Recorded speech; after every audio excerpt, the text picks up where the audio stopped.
पवित्र रथयात्रा अवसर में केवल आम राज्य नुहे देश बाहर अनेक स्थान में रथारूढ़ होती महाप्रभु जगतर नाथ जगन्नाथ।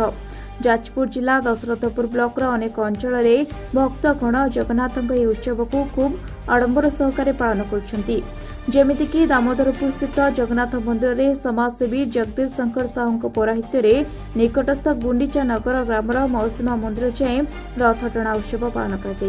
जगदीश शंकर साहू दामोदरपुर सब से कालिया ठाकुर लीला तांकरी इच्छा तांकरी आदेश रे ये सब हो पारुची। दामोदरपुर गुंडीचा नगर दुई गाँ बर्तमान एक परिवार है मिशीगले तो वर्ष ठारू आमर आरंभ होता रथ यात्रा बहु संख्यार भक्त हजार हजार भक्त जोग देते कार आर्थिक कार शारीरिक कार मानसिक समस्त सहयोग ये कालिया ठाकुर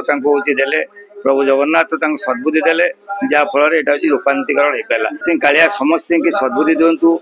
एक भावना एक परिवार आम अंचलवासी सब रुहतु ये मुझे बहुत खुशी खुशी।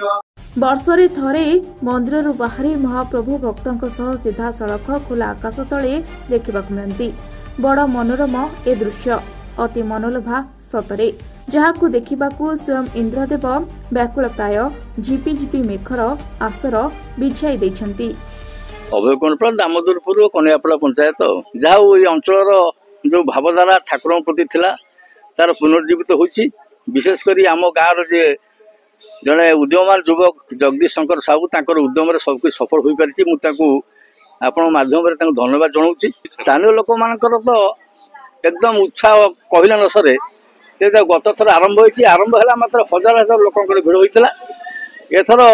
तार टे माने टे परिवर्तन होती लोक मान उत्साह और उद्दीपना जो आग्रह को आधार बर्तमान रथ यात्रा जो भाव में बर्तमान चली आपण देखुए हजार हजार संख्या लोक मैंने समवेत